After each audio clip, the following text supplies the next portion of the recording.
Morning, my dear students.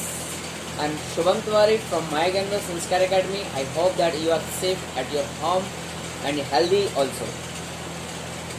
Dear students, today is my class for 6th class, and those students have joined this group for studying.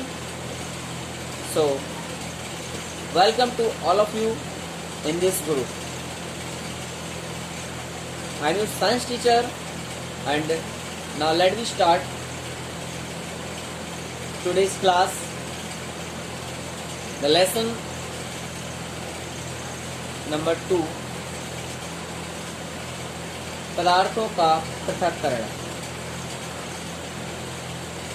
सो विद्यार्थियों, पदार्थों के पृथक्करण में मैंने आपको अभी तक की जो कक्षा में लेसन में बताया है, सबसे पहले पदार्थ क्या है, पदार्थ कैसे बना, पदार्थ के छोटे छोटे कण क्या कहलाते हैं, पदार्थ को कितने भागों में वर्गीकृत किया गया है, अवस्था और रासायनिक संरचना के आधार पर। इसके बाद ठोस द्रव गैस पदार्थ क्या कहलाते हैं, तत्व यौगिक और मिश्रण क्या कहलाते हैं, तत्व कितने प्रकार के होते हैं, यौगिक कितने प्रकार के होते हैं, और मिश्रण भी कितने प्रकार के होते हैं। तो इस कक्षा में मैंने आप सभी को इतने प्रश्नों पर, इन टॉपिक्स पर बातचीत की पिछली वीडियो क्लास में। विद्यार्थियों, ये जो प्रश्न मैंने वीडियो में आप सभी को बोले हैं, इनको आपको कॉपी में नोट करना है, और जो पिछली वीडियो में मैंने आपको बताया है, उन वीडियो को देख करके, सुन करके आपको इन प्रश्नों के उत्तर अपनी स्वयं भाषा में लिख करके मुझ तक भेजना है। ये तो था आपके लिए एक अभ्यास कार्य जो आपको घर पर रह करके करना है। अब आज की कक्षा प्रारंभ करते हैं।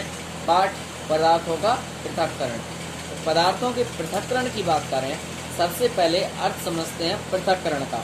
अभी तक तो मैंने पदार्थ और पदार्थ के बारे में समस्त प्रकार की जानकारी बात की थी आपसे। अब बात करते हैं पृथक्करण। पृथक्करण का अर्थ क्या है? पृथक्करण का अर्थ यह है अलग अलग करना। जैसे ये अभी आप देख रहे हैं, पेन है मेरे पास। ये पेन के जो कैप हैं, ये इससे जुड़े हुए हैं। अभी ये पेन को मैं अलग अलग करूंगा, यानी कि प्रत्येक भाग को, कैप को मैंने अलग कर दिया, इस पेन की मैंने पीछे से खोला, इस भाग को, रिफिल को मैंने अलग कर दिया, इसको मैंने अलग कर दिया, ये अलग कर दिया। इसके बाद ये इसकी रबड़ है, इसको भी अगर आप चाहें तो ये भी अलग कर सकते हैं। यानी पेन का प्रत्येक भाग मैंने अलग अलग कर दिया। यह अलग अलग करने की प्रक्रिया ही पृथक्करण कहलाती है। अर्थात जब दो या दो से अधिक पदार्थ आपस में मिले हुए हों और उन पदार्थों को हम अलग अलग करें, ऐसी प्रक्रिया पृथक्करण कहलाती है। कुछ पदार्थ ऐसे भी होते हैं जिनमें बहुत सारी अशुद्धियां होती हैं, कंकड़ पत्थर मिले होते हैं, मिट्टी मिली होती है। तो इन पदार्थों को उनसे अलग करना, तो पदार्थों को इन चीजों से अलग करके साफ शुद्ध रूप में प्राप्त करना, इसकी जो प्रक्रिया है, इसी को हम पृथक्करण कहते हैं। डियर स्टूडेंट्स, हमारी प्रकृति में बहुत से खनिज पदार्थ पाए जाते हैं, और उन खनिज पदार्थों से बहुत सारी धातुएं, अधातुएं, मिश्र धातुएं प्राप्त होती हैं। तो जो धातुएं प्राप्त होती हैं वो शुद्ध रूप में नहीं होती हैं, उनमें कुछ ना कुछ अशुद्धियां होती हैं। उन अशुद्धियों को दूर करने के लिए कई सारी विधियां उपयोग की जाती हैं, और उनको अशुद्धियां दूर करके शुद्ध रूप में उनको प्राप्त किया जाता है।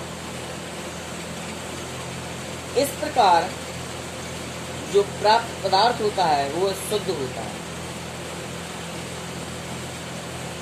तो पृथक्करण का अर्थ समझ में आ गया होगा आप सभी को कि पृथक्करण किसे कहते हैं। तो सबसे पहले एक सामान्य भाषा में इसकी परिभाषा यह है कि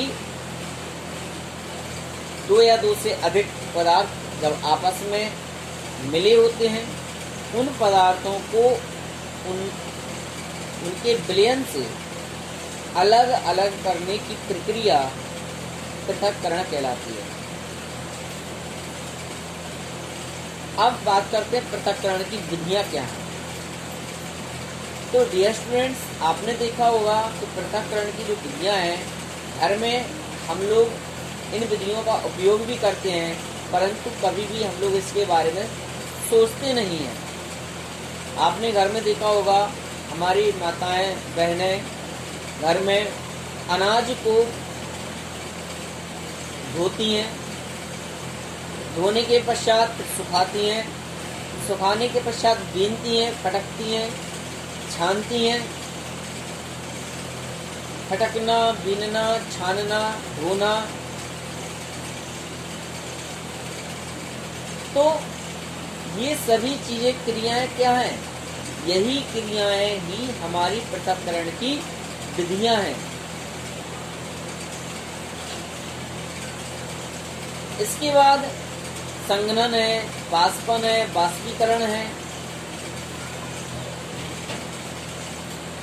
तो ये भी विधियां हमारी पृथक्करण की विधियों में ही शामिल होती हैं। आपने देखा होगा जो किसान होते हैं, जब फसल पक कर के खरिहानों में रखी जाती थी पहले समय में, तो किसान बैलों से फसल को दाएं करवाते थे, फिर दाने को कूड़े सहित भरते थे, और जब हवाएं चलती थी उस हवा में उस दाने को भूसे सहित उड़ाया करते थे। तो दाना वजन के कारण, भारी होने के कारण नीचे गिर जाता था, और भूसा हवा में हल्का होने के कारण से उड़ जाता था। तो भूसा अलग हो जाता था और दाना दाना अलग हो जाता था। तो उड़ाना। तो विद्यार्थियों, ये पृथक्करण की कुछ सामान्य सी विधियां हैं जिनका हम अपने दैनिक जीवन में उपयोग करते हैं। ये था पृथक्करण का क्या अर्थ है और पृथक्करण की सामान्य विधियां क्या है। कल इन विधियों पर चर्चा करने के लिए पुनः आप सभी से उपस्थित हूँगा। तब तक आप सभी के लिए मेरी तरफ से शुभकामनाएं। आप सभी का दिन शुभ हो। जय Hind. Thank you very much.